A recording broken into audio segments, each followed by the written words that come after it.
You know that haunting, unanswered phone call and automated voice message that's probably still ringing in your head? Mine too. But I think I got it wrong the first time around, and I think you might be getting it wrong as well. But that's later.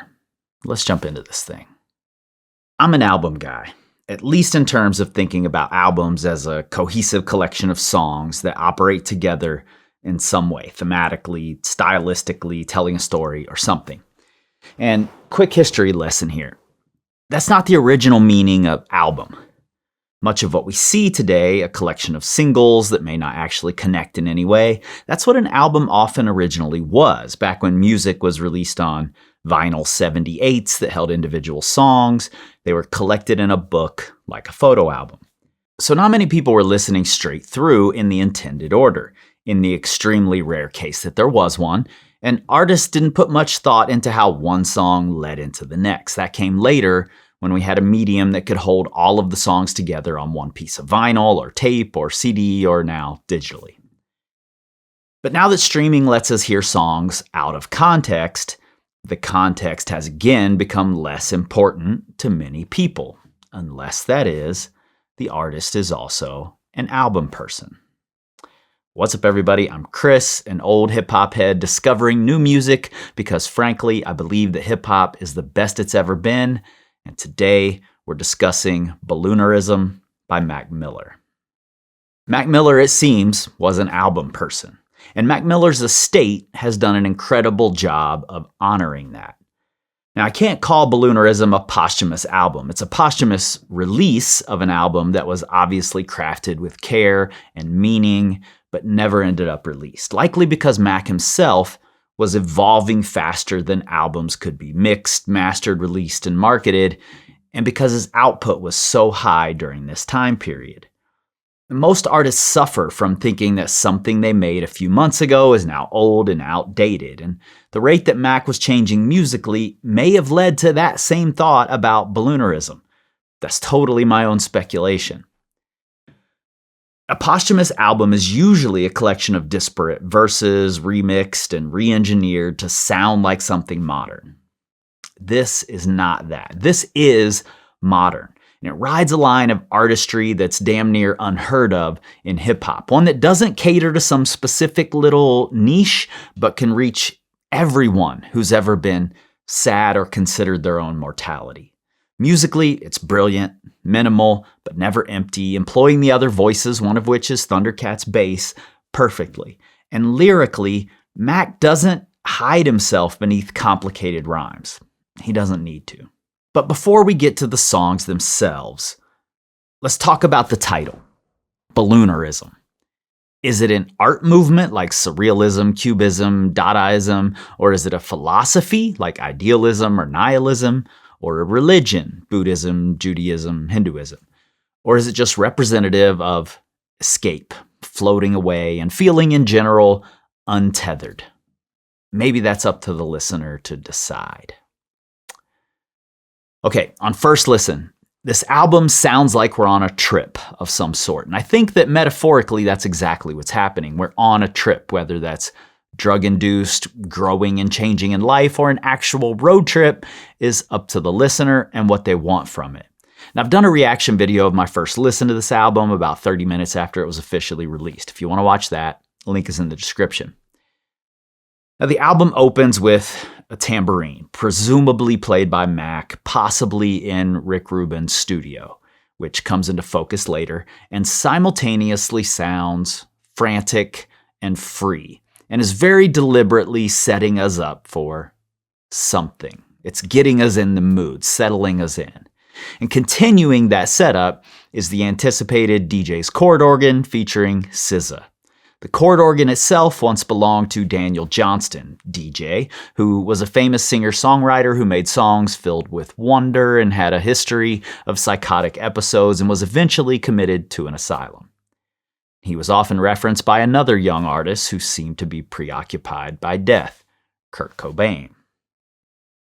Now, whether that context fills the organ chords with darkness or childlike wonder, again, is up to the listener. It's up to you. Personally, I read it more like a woozy carnival, which in itself can be both things, but maybe a carnival of the mind that's induced by late night studio sessions, driving through the night, or like the song mentions, cocaine.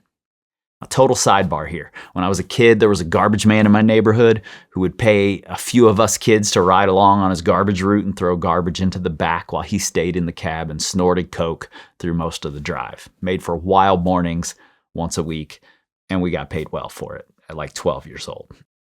Anyway, we also get our first earful here of Thundercat, who's a constant throughout this album. And I mean constant in terms of he's always here with his incredible bass, but he's also here in terms of providing a grounding of sorts for both Mac as a friend and for the outer space leanings of Mac's musical stylings. He brings Mac back to earth in several ways. We also get this strange sound every few bars that sounds like a cartoon version of a balloon inflating, this preparing us to go on this ride. Now, this song is a beautiful use of SZA, whose smoky vocals, starting with, "I love when you smell like your car and smell like you've been driving for days," really set the tone and theme for the entire project.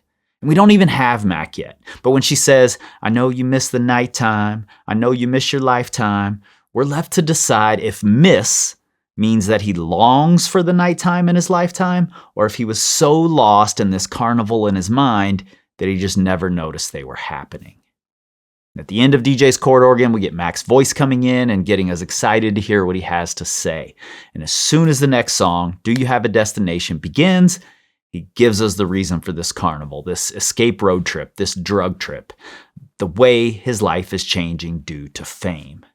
Maybe going from being a big fish in the Pittsburgh hip-hop scene to being just another piece of the industry, something he was already quickly evolving past. He's wavering between hope and hopelessness. "I went to sleep faded, then I woke up invisible." When he's sober, he feels unseen. To really feel himself, he needs to be on that trip, driving for days.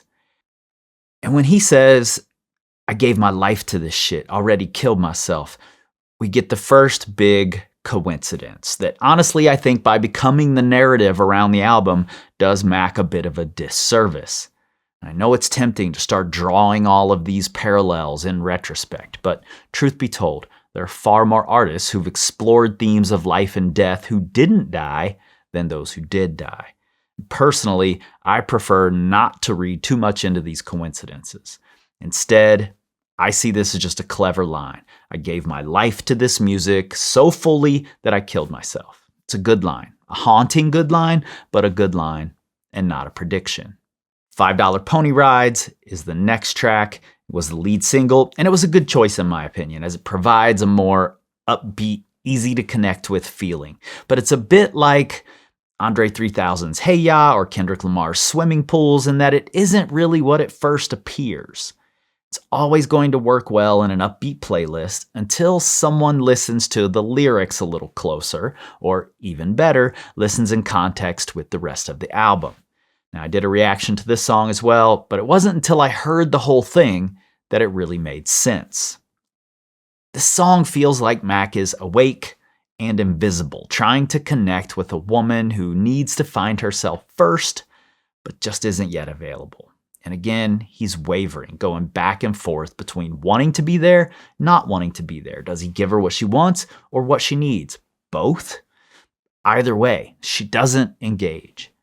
And when he says, "She doesn't know she slept through the future, missed it was yesterday," it sounds like he's giving up, ready to head out the door on another road trip.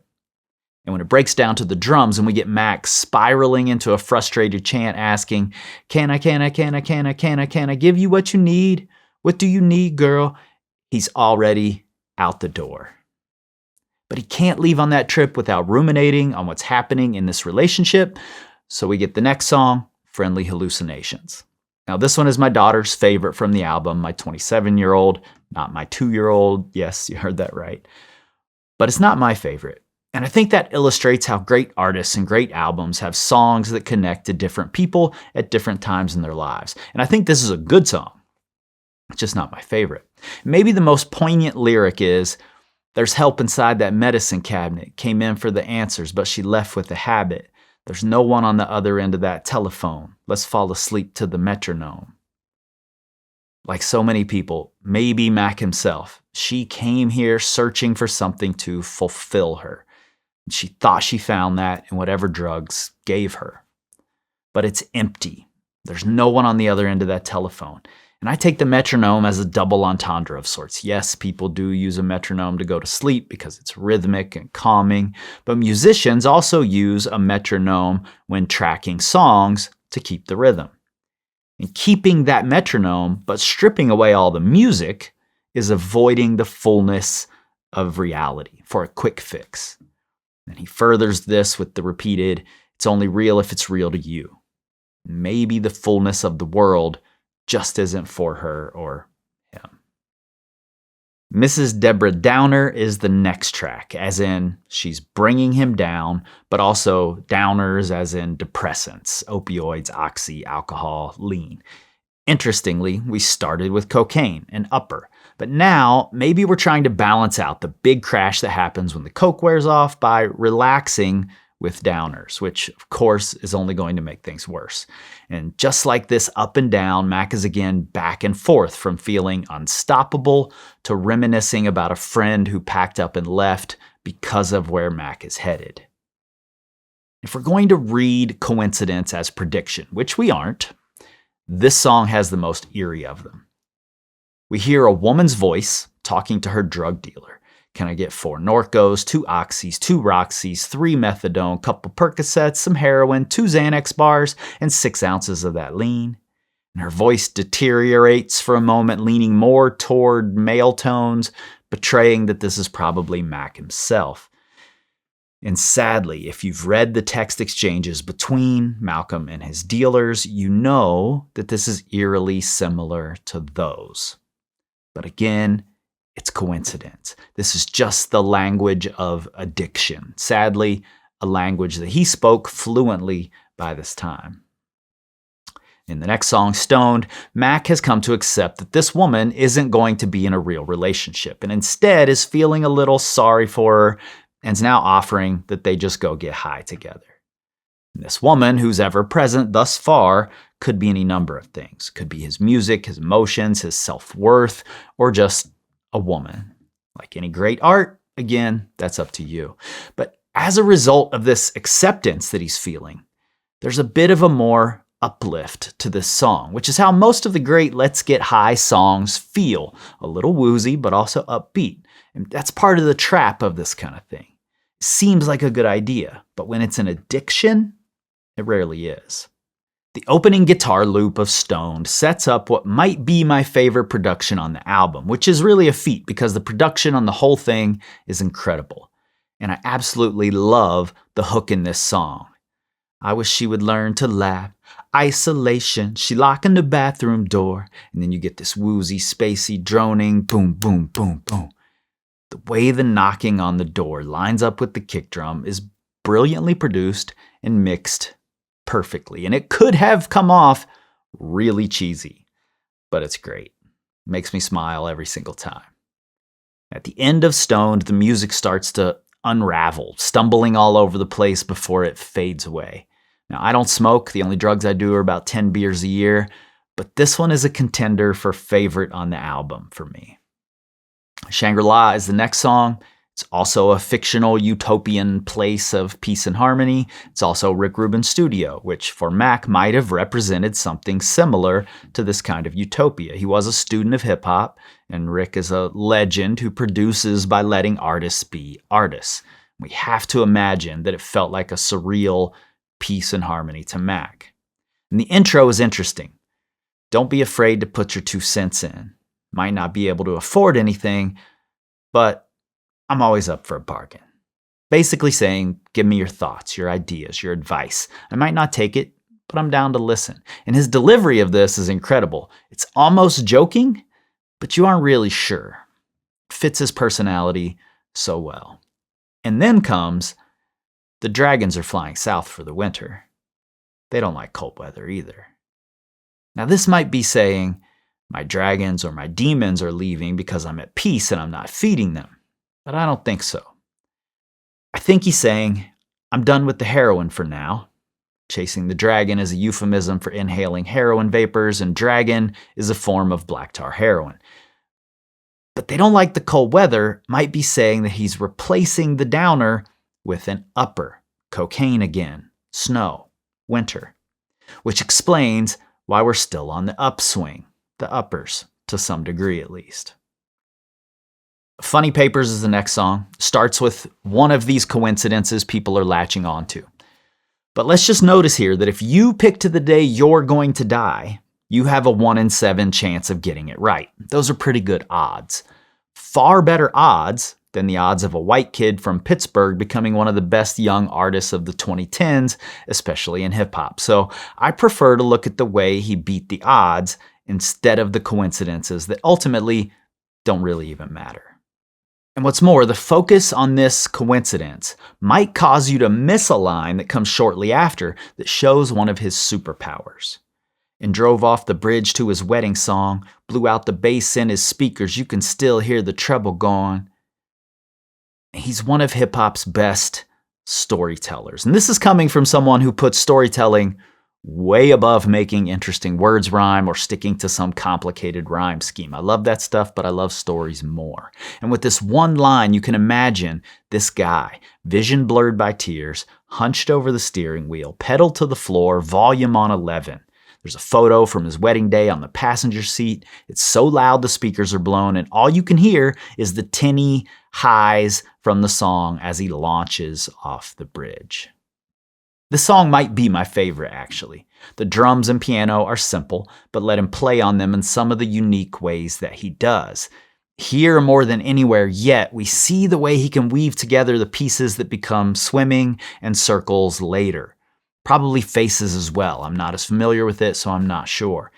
He effortlessly switches between singing that's becoming more confident, back to rapping, employing different pitches in the mixing in a way that doesn't sound forced. And he finishes with the line that sums it all up. Shit, I ain't an innovator, just a motherfucking illustrator. I don't think he's giving himself enough credit, because he is innovating. Even if it's been done before to some degree, this sort of neo-soul, art rap, jazz mashup, he's doing it as an illustrator. He's painting it. He's painting these vivid pictures in just a few words.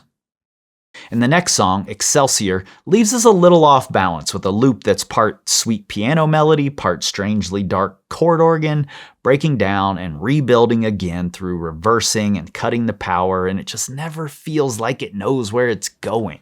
It's sweetness versus contamination. And he asks, me, I used to want to be a wizard. When did life get so serious? But he's already answered the question himself. It started on the playground when we all should have just been playing. Juxtaposed against the sounds of the children, this feels a little like hopelessness. And we're no longer on the upswing. Now, I don't know much about Delusional Thomas, other than he's an alter ego of Mac's, presumably a darker, more rap-oriented alter ego. Maybe even a holdout from the frat rap days, not sure. But this song feels a bit like he's still being formed, still finding himself, like he's being created because of where we are on this trip, because we found this hopeless place that we now understand we have no chance of escaping, so Delusional Thomas comes out. I don't know. Tell me in the comments more about Delusional Thomas. I'm curious to know. Now, along with the sleep themes that run throughout the album is, of course, waking up from sleep, always as something different than what you went to sleep as. A transformation is happening, for better or for worse, and it usually sounds like Mac thinks it's worse when he wakes up. He wants to stay on the trip. He wants to stay asleep. When he's high, he's invincible. When he's sober, he's invisible.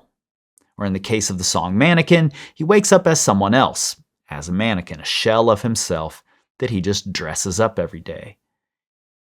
We are what we believe in. There's no such thing as dreaming. These lyrics sound enlightened at first, and I think he does this pretty often. But ultimately, I think they're sad. It's easy to believe in the negative, in despair, even though we're rarely as far down as we imagine ourselves to be. From my perspective, dreaming is essential. And I think we hear some of that In the beginning of the next song, Rick's Piano, named for his time spent in Rick Rubin's studio trying to get sober, we hear Mac having fun. He starts by telling us, or telling himself, to wake up, that the best is yet to come. But on second listen, it sounds like something different. When Dylan Reynolds starts to sing, "The best is yet to come," it takes on the tone of this rousing bar song sing-along. But it never quite gets off the ground and devolves into Mac asking, what does death feel like? Or why does death steal life? Or why does death steal light? Or all of the above. He really wants to wake up. He just can't quite get it off the ground. And the final song is, by all measures of the imagination, the hardest one for me to listen to. I suspect it's the same for a lot of people. I think here it's impossible to divorce yourself from the reality that Mac is no longer with us. I tried to listen to this album without that context, but here I just can't do it. The whole song sounds like surrender. Surrender to the drugs, surrender to the darkness. I took care of my grandmother as she died, and as she became less connected to Earth, I watched childhood memories come back to her. She saw her dad in her hospital room, and I suppose I took some comfort in that her mind was keeping her from understanding what was happening, or that what was really happening for her was that. I'm not really sure. And I'm not sure it matters. Friendly hallucinations. It's only real if it's real to you. And that's what this song sounds like, Mac becoming less connected to reality. Except, literally from the start of the song, we hear in our left ear a phone ringing and an automated voicemail message.